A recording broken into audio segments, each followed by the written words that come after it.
This is a movie that can make the strongest men weep. After watching it, you'll realize a father's love can be so incredibly profound, yet expressed so quietly. This film is based on a true story. The man is a window cleaner. There's no window he can't make shine. He always enables his clients to see far into the distance through crystal clear glass, but his own future looks dim. He's diagnosed with a terminal illness. He has only 3 months left. All he could do was to use his last moments to find a satisfactory family for his 3-year-old son. He pretends everything is normal to maintain their life. Before he leaves this world, he must find a new home for his son. The first family they meet is very well off. They have a large mansion in the suburbs, and seem to genuinely like the boy. If the boy grew up in this family, he'd surely have a good life, right? But the man of this mansion suddenly said, "We have the ability to give our children the best education." Hearing this, it felt like a needle, piercing the man's heart. The mansion's owner saw that his face was not right and quickly changed his words. "It's your child. We'll transfer him to the best school." Then elementary school, middle school, university. In those few short minutes of conversation, they practically planned out half the little boy's life. When they heard the boy's father was just a window cleaner, they even showed a hint of disdain. At that moment, the man wondered, would his son truly be happy if he left him with them? Cautiously asks his son, "Do you want to live somewhere else?" The son's answer was,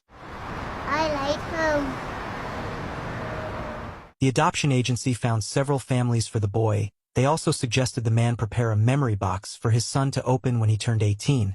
But the man refused. Why should his son know he was adopted? He would find a new home for his son, a place where he would have his only family. His son shouldn't have to remember his mother abandoned him, or that his father died when he was 3. That would be too cruel. The man continues pretending everything is normal, taking him to parks, buying him ice. A few days later, they visit the second family. This couple couldn't have children, had already adopted a daughter and kept a pet rabbit. The husband of this family hated dogs intensely, having recently been bitten by one, and warned the little boy to always stay away from dogs. But the little boy loved dogs. Hearing this, the wife quickly changed the subject, saying she felt she came into this world to care for others' children. On the way back, the man asked his son if he liked the rabbit. His son replied that he wanted a puppy. After leaving his son at a friend's house, the man went to work for an elderly client. The old woman was very kind. The man asked her, "How do I explain to my son that I'm about to die?" The old woman told him, "People never truly die. Those who miss you will find ways to see you again," because she often chatted with her own mother in her dreams. The man smiled slightly, but said nothing.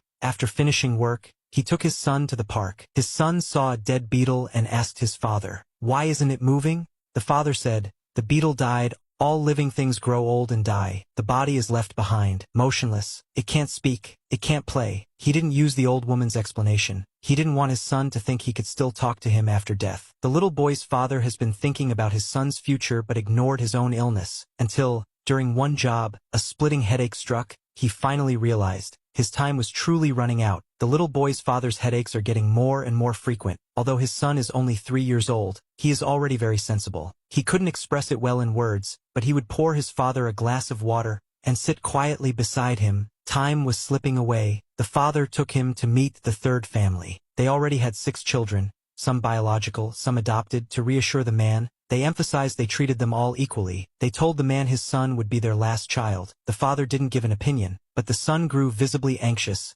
hastily gathering the toys he had brought with him. Dissatisfied with 3 families in a row, the father asked the adoption agency if they could contact his ex-wife, but the staff said the boy's mother had abandoned him and disappeared. Someone so irresponsible. The agency wasn't willing to take that risk. A few days later, the father's birthday approached. He took his son to the supermarket, bought himself a cake, and put 34 candles on it. The father wanted to use this chance to talk about death, but his son suddenly picked up one more candle. The father froze, then accepted this 35th candle. After composing himself, the father visited the 4th family. This was a single woman. She said she got pregnant unexpectedly at 16, persisted in having the baby, but due to her father's persuasion, she gave her child up for adoption. To this day, she deeply regretted that decision, and now she could no longer have children. She wanted to make amends for her mistake, but just then, the son suddenly asked, "Are you going to die?" "When I don't die."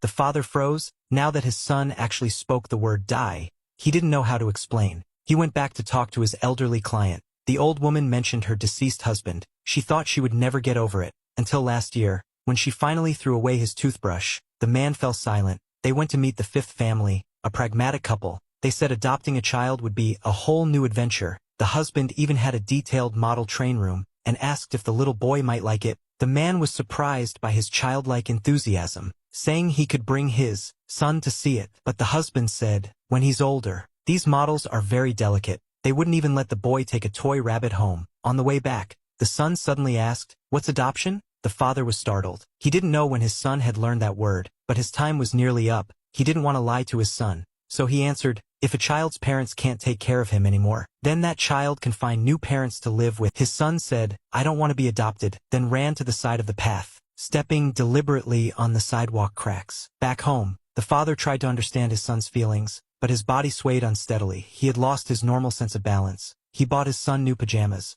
wanting him to throw out his old, worn-out ones. He wanted his son to learn to accept that even beloved things eventually need replacing. His son hated this feeling. This night, the 3-year-old boy even suffered from insomnia. Angrily, he threw away all his old things. The father smiled. Throwing things away wasn't necessarily bad. Now he had to prepare to throw himself away. He drove to the cemetery. It's actually quite nice here, he thought. He cleaned out the clutter in his car, finding an old glove, left behind by his ex-wife. He sold his car and client list to a colleague, then took his son for one last, joyful day at the amusement park. After returning home, he made the memory box he had once refused. Inside were dozens of letters he had written, photos of the two of them, the candle his son gave him, his ex-wife's glove and a single picture of her. He had rejected the agency's suggestion, but he was still afraid his son would forget him. The little boy seemed to sense something was about to happen. After waking up, the father held his son's hand and crossed the road for the last time. They boarded a bus, heading to the home of the woman, who had been pregnant at 16. His son took one final look at his father. After watching this film, you'll ponder. Clearly the first family seemed better, so why choose the single woman's home? Opinions vary, but I believe it boils down to one simple truth. Perhaps one only learns to truly cherish something after having lost it.